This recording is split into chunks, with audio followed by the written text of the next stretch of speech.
하나님의 크신 사랑과 그 은혜를 오늘 말씀을 통해서 더 깊이 깨달아 알 수 있기를 간절히 소망합니다.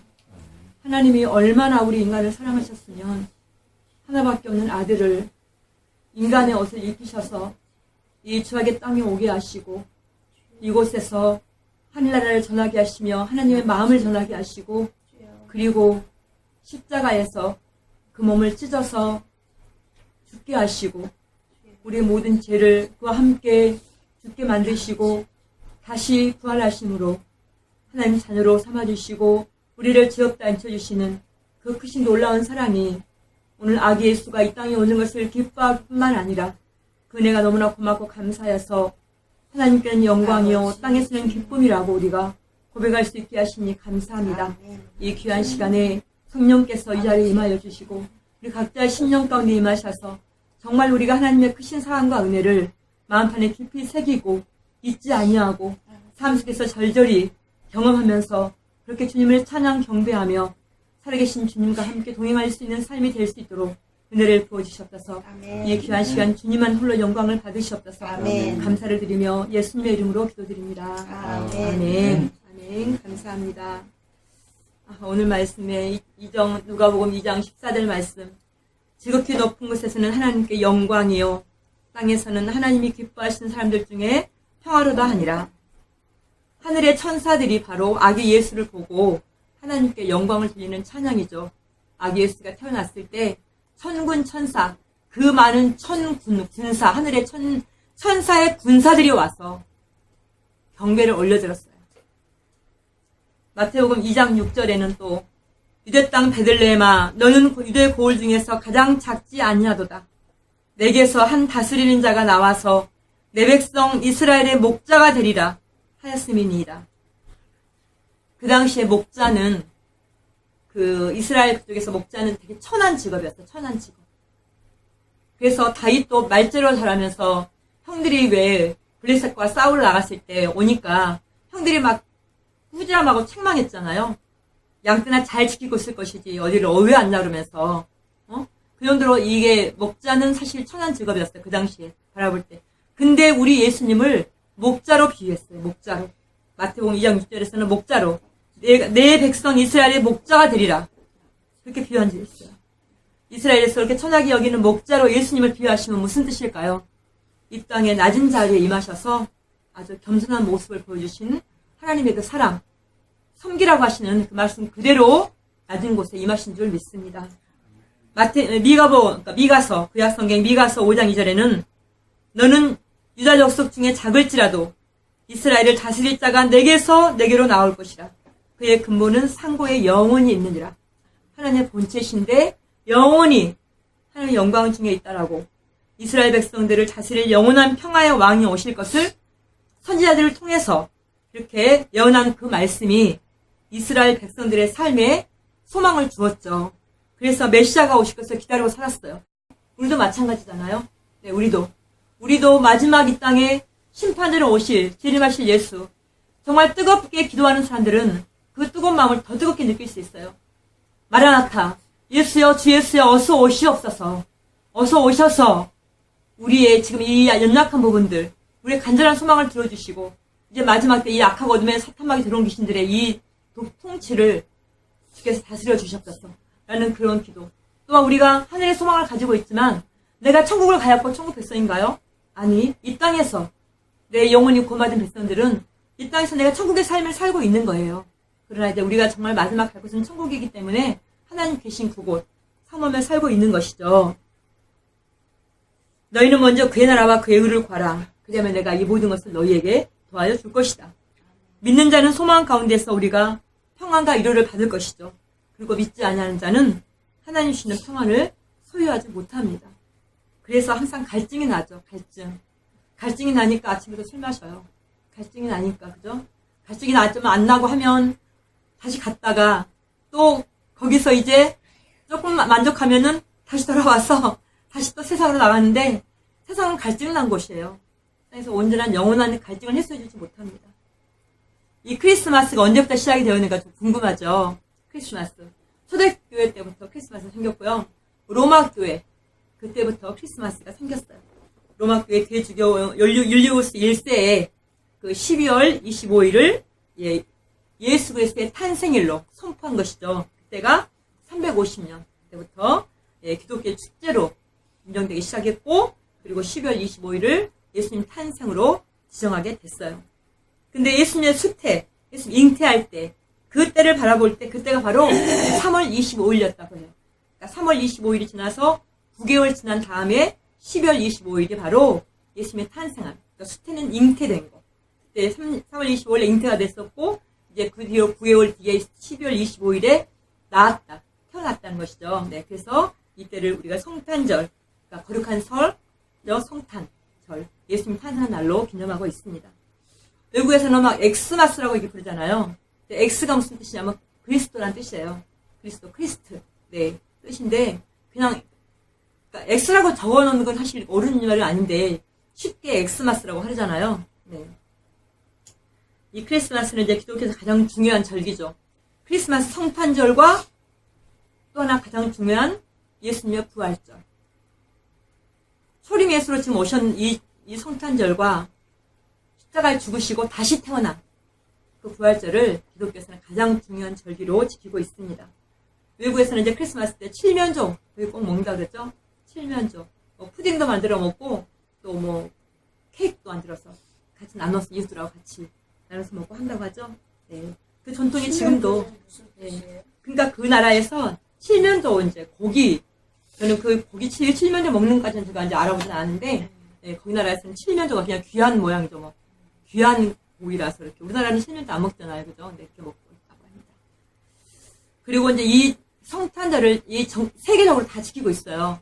안 지키고 있는 나라가 딱 두 군데. 일본하고, 네, 북한. 일본은 공휴일도 아니에요, 오늘. 지켜지지도 않아요. 네, 그리고, 중국에서는 오늘 공휴일을 지나고 있는데 왜 하고 있냐? 이거 크리스마스 성탄절을 지키려고 지킨 게 아니라 이날 자기네 재원절이래요. 그래서 공휴일로 정하고 있는 거예요. 네. 그리고 크리스마스 때 저 옛날 생각나요. 저기 교회에서 소나무, 그러니까 전나무를 전나무에다가 달아놓는데 전나무 대신 소나무 쌀로 산에 갔다가 엎어더라고 기차에다 싣고 온 것도 나고요. 네, 우리 옛날에 그런 적 있었어요. 크리스마스 이브 때 왜 양말 걸어두잖아요. 그게 왜 그런 줄 아세요? 양말 선물 받으려고 기다리고 있는데, 그게 이제 원래 그 풍습이 4세기 때 동로마에 있는 수아시아, 지금 터키 지역에서 그 성 니콜라우스라는 사람으로부터 이게 시작이 됐다고 해요. 어느 날 그 니콜라우스가 그 한 가난한 그 동네에 가난한 집에 세 딸이 있는데, 그 당시 거기서는 결혼을 하려면 지참금을 가지고 가야 되는데, 그 지참금이 없어가지고 결혼을 못 시키는 거예요. 딸이 셋이나 있는데. 그래서 그 소식을 너무 안타깝게 들어가지고 이 니콜라우스가 그 집에 있는 저 굴뚝으로 돈을 넣어가지고 주머니에 넣어서 던졌는데, 그게 집안에 들어와가지고 집안에 들어와서 그 걸어놓은 양말에 다 쏙 들어갔다 그래. 그게 이제 그런 말이 있어요. 그래서 그게 유래가 되었다라고 해요. 떨어뜨렸는데 바로 벽난로에 걸어놓은 그 양말 속으로 이렇게 쏙 들어갔다고 해요. 그게 이제 유래가 돼가지고, 네, 하고 있는데, 저희도 그 우리 애들 3, 4학년 때, 그때까지도 정말 산타 할아버지가 있는 줄 알았어요. 걔들이. 그래서 밤에 몰래 이렇게 선물 준비해가지고 갖다 놓으면 아침에 그 둘이 좋아가지고, 그렇게 좋아하더라고요. 3학년, 4학년까지 그랬어. 근데 그 이후로는 이제 들은 얘기가 있어가지고, 엄마 진짜 산타 할아버지가 온 게 아니죠? 이렇게 물어봤어요, 딸이. 그래서 이제 그때부터는 아니라고 이제 설명을 해줬죠. 네. 아름다운 그런 추억도 있습니다. 요한복음 1장 14절에는 이 성탄절에 오신 아기 예수를 뭐라고 설명하고 있냐? 말씀이 육신이 되어 우리 가운데 거하시네. 우리가 그의 영광을 보니 아버지의 독생자의 영광이요 은혜와 진리가 충만하더라. 네. 그는 근본 하나님의 본체시나 하나님과 동등됨을 취할 것으로 여기지 아니하시고 자기를 비워 종의 형체를 가지사 사람들과 같이 되셨고, 빌립보서 2장 6절 10절 말씀입니다. 사랑하는 자들아, 우리가 서로 사랑하자. 사랑은 하나님께 속한 것이니 사랑하는 자마다 하나님께서 낫도다. 독생자를 세상에 보내심은 전적인 하나님의 사랑입니다. 하나님의 형상인 인간과 화합하기 위해서 그 뜨거운 사랑으로 독생자 아들을 보내주신 것이죠.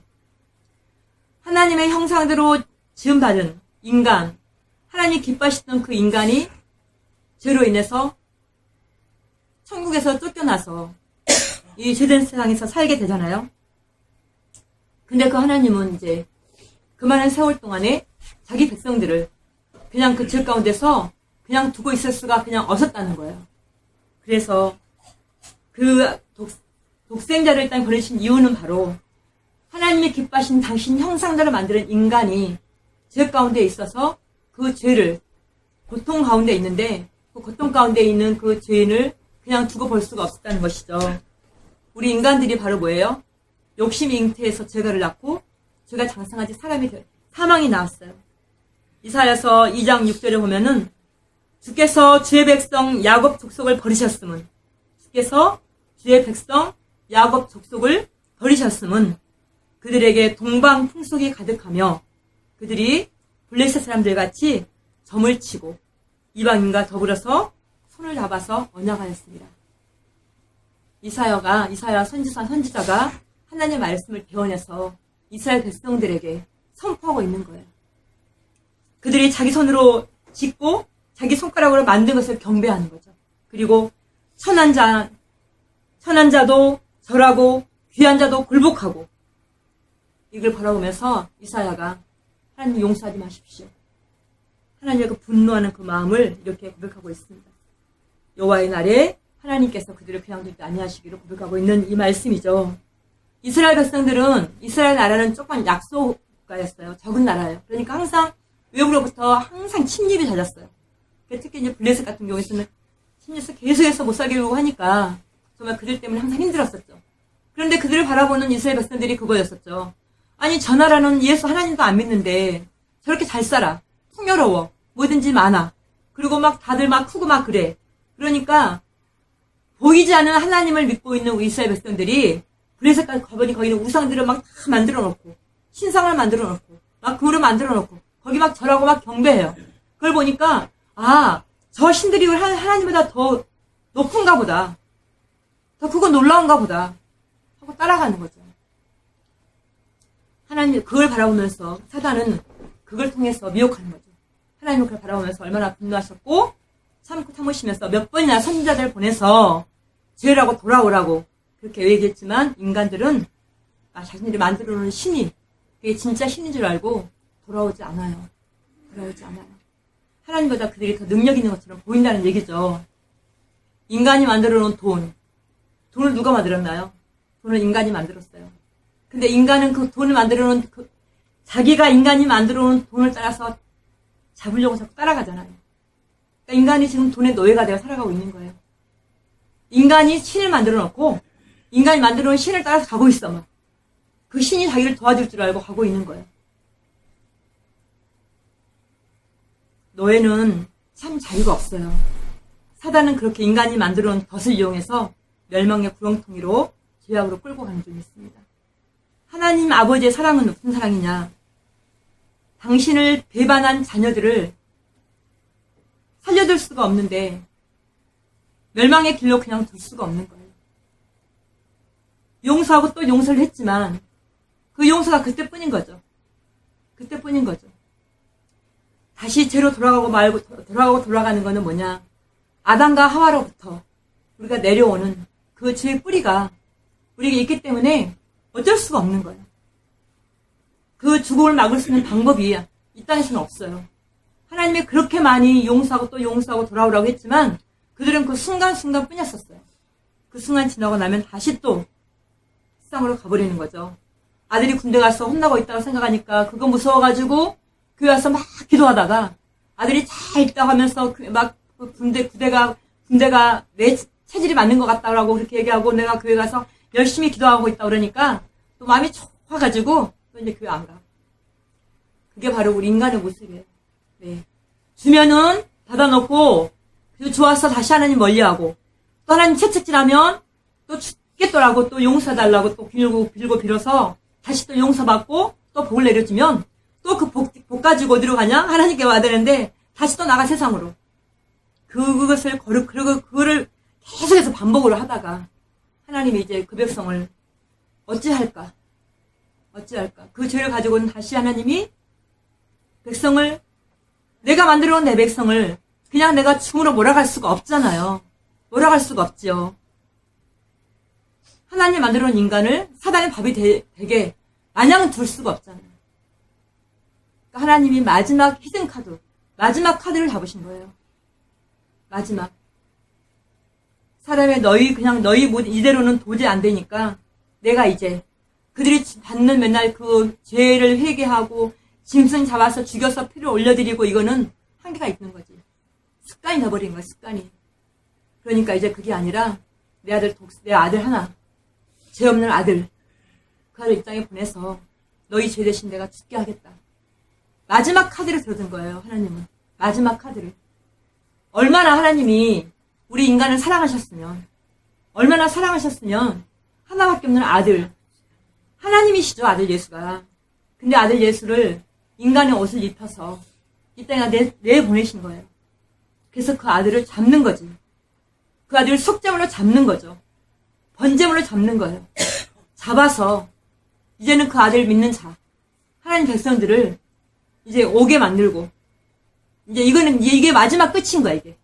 이게 마지막 끝인 거예요. 이게 다 그 시간이 끝나서 하나님 마지막 때가 되면 그때는 이제 정말 심판이 오는 거예요. 그때는 더 이상은 이제 용서가 없는 거예요. 천국문 닫아버리면 그냥 그때는 끝난 거예요. 더 이상은 없어요, 이제. 그거는. 그 하나님의 목적을 달성하기 위해서 하나님이 아들 예수를 이 땅에 보내주신 거예요. 이게 바로 하나님의 영광이에요, 이게. 하나님은 하나님 지은 백성들이 다시 회복하고 돌아오기를 바라는 하나님의 그 큰 사랑, 그게 바로 하나님의 영광인 거예요. 땅에는 왜 기쁨일까요? 그 아들이 이 땅에 오심으로 말미암아서 우리는 죄에서 자유를 얻었잖아요. 죄에서. 한번 생각해 보세요. 우리 옛날에 죄로 살았을 때 행복했었나? 내 영혼이 구원받지 못했을 때 내가 행복했었나? 마냥 행복하지 않았었어요. 영원한 행복은 없었어요. 항상 불안했었고 긴장했었고 평안이 있는 것 같았었는데 다시 또 찾아오고 연속이었었죠. 그런 하나님이 우리 안에 보내주신 예수 그리스도가 하나님의 영이 우리 안에 오시면서 말미암아서 내 죄가 예수 그리스도를 말미암아서 속죄가 되어지고 다시 내 영혼이 회복됨으로 말미암아 우리는 참 기쁨과 평화가 우리에게 찾아온 줄 믿습니다. 그래서 이사야서 9장 6절에는 한 아기가 우리에게서 낳고 한 아들을 우리에게 주신 바 되었는데 그의 어깨는 정사를 메웠고 그의 이름은 기묘자라 모사라 전능하신 하나님이라 영존하시는 아버지라 평강의 왕이라 할 것입니다. 거룩하신 하나님과 죄인된 백성과 화목하기 위해서 하나님이신 예수 그리스도만이 화목제물이 되실 수 있는 것입니다. 그래서 우리를 권하신 것이죠. 화목제물은 흠도 없고 점도 없어야 되는데 흠도 없고 점도 없는 그 인간이 누가 있겠어요? 죄를 영원히 용서받기 위해서는 인간이 흠도 없고 점도 없는 인간이 대신 그 죄를 맡아야 되는데 도말해야 되는데 어느 누가 있겠어요? 인간은 없잖아요. 우리가 죄 중에 잉태했기 때문에. 그러니까 죄 없는 사람을 보내야 되는데 하나님 자기 아들을 인간의 육신의 옷을 입히셔서 이 땅에 인간으로 보내주신 거예요. 죄 없고 흠도 없고 점도 없는 거룩한 모습으로 이 땅에 보내주셨습니다. 그러므로 땅에서는 하나님이 기뻐하시는 사람들 중에 평화인 줄 믿습니다. 에덴 동산의 아담과 하와가 그 뱀의 유혹을 이기지 못하고 하나님께 약속을 깨뜨려 버렸을 때 화평은 벌써 이미 깨어진 거죠. 그리고 그 대가로 죄가 주어졌습니다. 그러나 하나님께서 이제 예수 그리스도를 보내주심으로 말미암아서 이제 그 평화가 바로 하늘 위에서 내려오신 줄 믿습니다. 누구든지 그를 믿는 자는 구원을 받을 것이요 그 이름을 예수라라 이는 자기 백성을 그들의 죄에서 구원할 자이심이라 하니라. 아멘. 로마서 5장 8절에 우리가 아직 죄인 되었을 때에 그리스도께서 우리를 위해서 죽으심으로 하나님께서 우리에 대한 자기의 사랑을 확증하셨느니라. 아멘. 바로 그 사랑입니다. 하나님께서 우리가 죄인 되었을 때 그리스도께서 우리를 위해서 죽으심으로 하나님께서 바로 우리에 대한 자기 사랑을 예수 그리스도를 통해서 확증하신 거죠. 내가 너희를 사랑하는 징표가 바로 이것이다. 아기 예수를 보내주신 것이 바로 이것이다. 내가 너희를 사랑하기 때문에 내가 내 아들을 너희에게 내줬다. 바로 이게 하나님의 사랑인 것이죠. 하나님의 영광을 온전히 회복하기 위해서 우리에게 아기 예수를 보내주셨습니다. 하나님의 영광은 바로 우리에게 새로운 생명이 탄생하는 역사적인 사건이 바로 된 것이죠. 새로운 생명의 탄생은 우리의 천국의 소망이고 하나님의 영광임을 믿습니다. 예수님을 이 땅에 보내실 때 하나님은 이방인들, 그 동방박사들 통해서 하나님을 증거하셨어요. 동방박사들은 누구냐? 바벨론이고 다 있었던 점술가들이에요. 점을 치고 마술을 하고 요술을 하는 점술가들. 그들이 이방신들을 믿고 있잖아요. 근데 하나님은 그들을 통해서도 꼼짝 못하게 알게 하시기 위해서 별을 보여주신 거잖아요. 별을 따라왔잖아요. 그리고 그 어린 양을 기르는 목자들, 아주 선한 곳에 있는 목자들에게도 아기 예수가 태어났음을 알려줬잖아요. 확실한 방법으로 그렇게 알려준 줄 믿습니다. 성탄에 진정한 기쁨을 경험할 수 있는 것은 바로 내가 죄에서 구원받은 백성이다라는 것을 확실하게 아는 사람만이 그래도 뜨겁게 경험할 수가 있어요. 네. 이 말씀을 알면 알수록, 깊이 알면 알수록 더 하나님의 그 크신 은혜가 더 뜨겁게 우리 속에 이 심령 속에 오는 거예요. 옛날에 왜 우리 소하고 또 뭐가 이렇게 되새김하죠, 되새김. 음식을 이렇게 먹으면 계속 먹어도 되잖아요. 근데 나중에 보면은 안 먹는데 계속 이렇게 가끔만 이렇게 씹고 있어. 그게 뭐나 했더니 바로 그게 되새김인 거죠. 막 먹어서 그냥 먹을 때 그냥 먹는 거죠. 그때도 맛을 알았겠죠. 근데 다시 되새기면서 다시 또 계속 씹으면은 그 맛이 정말 진정한 맛이잖아요. 우리가 쌀밥을 막 씹으면 단맛이 막 나오듯이. 이 생명의 말씀이 우리가 그런 것 같아요. 다 아는 말씀이라고요? 아니요. 아는 말씀을 읽고 또 읽으면은 더 깊은 맛이 나는 거예요.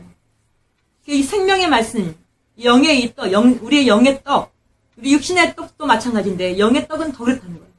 육신의 떡은 내가 먹고 배가 부르면 그걸로 인해서 하나님 영광만 가릴까요? 영광을 더 드러내겠죠. 이 하나님의 말씀을 계속 먹으면 이 하나님께서 주시는 이 기쁨이 막 샘솟듯 올라오고 내가 전혀 깨닫지 못한 것들이 막 깨닫게 되는 거예요. 그러니까 하나님은 얼마나 전능하신 하나님인지, 얼마나 광대하신 분인지를 이 말씀을 내가 먹었을 때 알게 되는 거예요. 계속 먹었을 때. 이 말씀의 능력이 내 안에 들어와 계시면 내가 담대해져요. 그러니까 세상을 내가 무서워하지 않게 되고 세상이 나를 함부로 하지 못해요. 이 말씀이 내 안에 있으면 내가 세상에서 두려울 게 없어요. 내가 죄를 지었을 때 두렵지. 내가 죄를 안 짓고 이 말씀이 내 안에 들어있으면 내가 죄를 질 수가 없잖아요. 그럼 세상에 두렵지 않아요. 대통령이 나한테 와서 뭐라고 해도 난 두렵지 않아. 내가 죄가 없으니까. 하나님 말씀에 이렇게 능력이 있어요. 성탄절의 진정한 기쁨을 경험할 수 있는 사람은 내가 정말 죄에서 내가 구원받은 백성이라는 놀라운 사실을 뜨겁게 믿는 것입니다. 하나님이 그 크신 사랑을 경험한 사람은 이 성탄의 기쁨을 더 뜨겁게 맞이할 수 있을 줄 믿습니다. 이번에 2018년도에 여러분이 지금 이 기쁨을 가지고 성탄절을 맞이했다면 기대하십시오. 2019년도에 나의 믿음이 얼마만큼 많이 성장을 해서 2019년도에 성탄절에 내가 그 주님을 또 얼마만큼 내가 더 뜨겁게 깊이 알 수 있을지 그걸 기대하시기 바랍니다. 아멘. 하나님께서 1년 동안에 나의 믿음을 얼마만큼 많이 성장시켜줄지 내가 기대하고 사는 사람은 내 안에 소망이 있어요. 소망이 있어요. 그 소망 기대 때문에 즐겁죠. 그리고 내가 말씀 앞에 더 가까이 나아가는 줄 믿습니다. 여러분은 예수님께 이 예수님을 탄생한 오늘 여러분은 예수님은 우리에게 뭘 주셨어요? 우리에게 생명을 주셨잖아요. 영원한 생명을 우리에게 선물로 주신 날이에요. 그죠? 아멘. 네. 우리에게 영원한 생명을 선물로 주신 날인데 여러분은 예수님께 어떤 선물을 드리겠어요? 오늘 예수님 탄생일인데 그냥 케이크 하나 딱 불 켜갖고 우리 교회 아직 제가 그거 안 했어요. 케이크 하나 불 켜서 이렇게 예수님 생신 생일 축하합니다 막 해요. 저희 교회 안 했어요. 네. 드리면 네. 될 텐데. 근데 우리는 정말 여러분 마음속 깊은 곳에서 예수님 정말 축하합니다 하고 어떤 선물을 예수님께 드리겠습니까? 하나님이 기뻐하시는 사람들 중에 하늘 평안을 전해주신 우리 예수 그리스도께 모든 영광을 올려드립니다. 아멘. 예수님 이 땅에 오심을 축하합니다. 아멘. 메리 크리스마스. 아멘. 아멘. 주님 감사합니다. 오늘 주님이 이 땅에 오심은 우리에게 새로운 생명을 주시려고 선물로 주시려고 이 땅에 오셨습니다. 그 귀한 생명을 받은 그 기쁨과 감사와 영광을 주님께 올려드리고 주님을 찬양하며 경배합니다. 하늘에는 영광이요 땅에는 기뻐하는 사람들의 뜨거운 기쁨과 소망이 있는 줄 믿습니다. 아멘. 2018년도에 우리 기도로교회 이 성탄 예배를 통해서 형식이 갖춰져 있지 않지만 우리 마음 중심 가운데 정말 예수님을 뜨겁게 사랑하는 그 새 생명 얻은 기쁨을 가지고 이 귀한 시간 예수님께 영광 올려드립니다. 하나님께 영광 올려드립니다. 아멘. 우리 2019년도를 기대합니다. 2019년도 성탄절에는 우리가 얼마만큼 믿음이 성장하고 얼마만큼 큰 믿음과 그 기쁨으로 우리가 또 다시 오실 그 예수님을 기뻐하면서 맞이할 수 있을지 기대가 됩니다. 이 귀한 시간 주님만 홀로 영광을 받으시옵소서. 감사드립니다. 예수님의 이름으로 기도드립니다. 아멘.